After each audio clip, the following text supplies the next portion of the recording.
Bienvenidos a Apresurando el Día de Dios, un espacio para descubrir el propósito de ser realmente cristiano.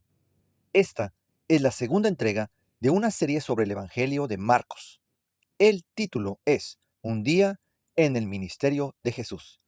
El versículo tema dice, Jesús les dijo, síganme, y yo haré de ustedes pescadores de hombres. Marcos 1:17. En la última presentación, vimos cómo Jesús comenzó a anunciar, a proclamar el Evangelio y a exhortar a la gente a regresar a Dios. Luego leemos cómo invita a los primeros discípulos a seguirle. No es el hombre buscando a Dios, sino Dios buscando y saliendo a encontrar a las personas donde están. Esto es muy importante porque uno puede ser un observador, un espectador, un adherente o incluso un simpatizante o partidario. Jesús quiere que vayamos a Él, le observemos de cerca, percibamos su amor, desarrollemos confianza en Él de manera que sintamos el deseo de seguirle. Seguir a Jesús significa volver a Dios.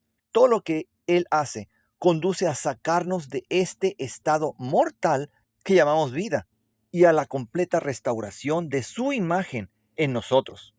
Es una cuestión de confiar en Él. Aquí podríamos preguntarnos, ¿sigo a Jesús nomás para sentir que estoy en el camino correcto, para luego hacer lo que se me antoja? En términos prácticos, un seguidor es aquel que se esfuerza por vivir y actuar como Jesús, uno que aprende a compartir su confianza y amor con los demás. El siguiente paso es convertirse en discípulo. El relato del Evangelio continúa en Capernaum, mientras asisten a una sinagoga en sábado. Tengamos en cuenta lo que leemos en Mateo 4:23. Jesús recorrió toda Galilea haciendo tres cosas. Enseñaba en las sinagogas.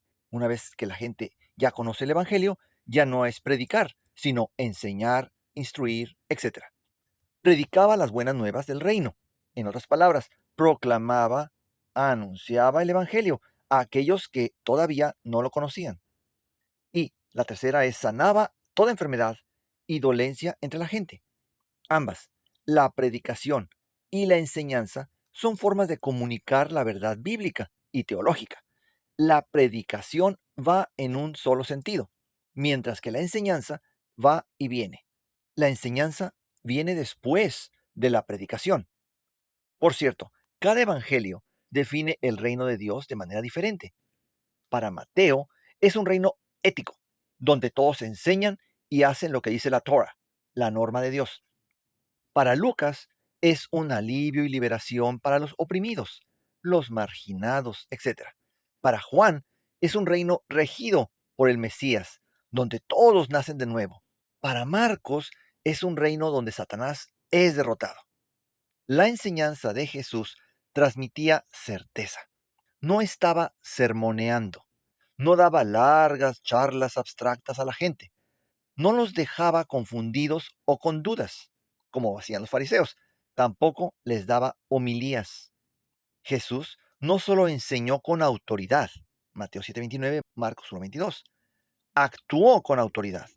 Los exorcistas judíos utilizaban encantamientos, invocaciones y otros procedimientos supersticiosos al tratar de expulsar a los espíritus malignos. El Hijo de Dios pronunció una sola palabra y los demonios se marcharon inmediatamente. Todos reconocían la autoridad de Jesús. La ironía aquí es que los líderes de Israel no percibían a Jesús como el Hijo de Dios, mientras que los demonios sí lo hacían. Verás, Jesús vino a testificar de la verdad, para mostrarnos cómo es el Padre.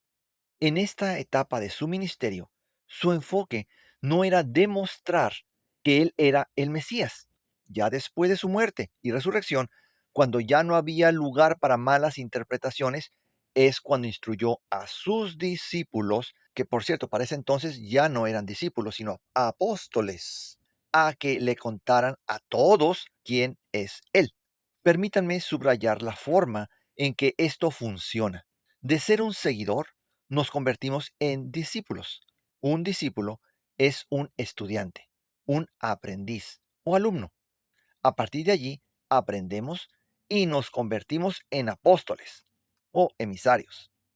Solo para aclarar, otras palabras equivalentes a apóstol: mensajero, enviado, embajador, heraldo, agente, portador, etcétera.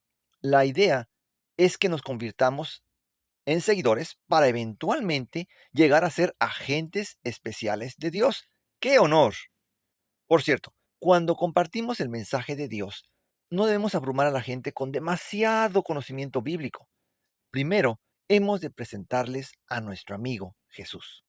Luego, guiarles con cuidado y amor, de modo que el Espíritu Santo les ayude a comprender verdades más complejas.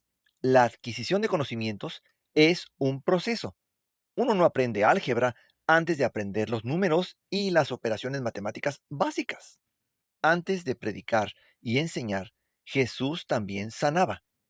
No solo está el llamado, sino también la capacitación para hacerlo. En un mundo con cada vez más enfermedades, la palabra de Dios, la Biblia, nos ofrece las terapias naturales de nuestro diseñador. Jesús, nuestro ejemplo, vivió una vida de santificación. 3 pasos que hemos estudiado en otras presentaciones. Se alimentó de la palabra de Dios, se mantuvo conectado con nuestro Padre Celestial y permitió que la plenitud de Dios le desbordara de manera que se convirtiera en bendiciones para otros. Estamos llamados a hacer lo mismo. La oración, el estar conectado con Dios, era la fuente de poder de Jesús. Orar es pensar con Dios, tener continuamente una conversación permanente con Él. Es aprender a llevar a Dios incluso nuestros pensamientos internos. Orar sin cesar podría también decirse como: nunca te desconectes de Dios. Significa que Dios es el centro de nuestros pensamientos. El primer capítulo de Marcos termina con Jesús sanando a un leproso y dándole instrucciones específicas. Sabemos lo que pasó. Esta persona no siguió las indicaciones del Señor. ¿Estamos dispuestos a seguir las instrucciones de Dios? ¿Estamos listos para seguir adelante, para pasar de seguidores a discípulos o de discípulos a embajadores o agentes?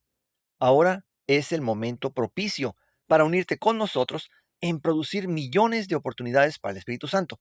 Considera en oración asociarte con nosotros. Hay millones en México que necesitan conocer la oferta de Dios.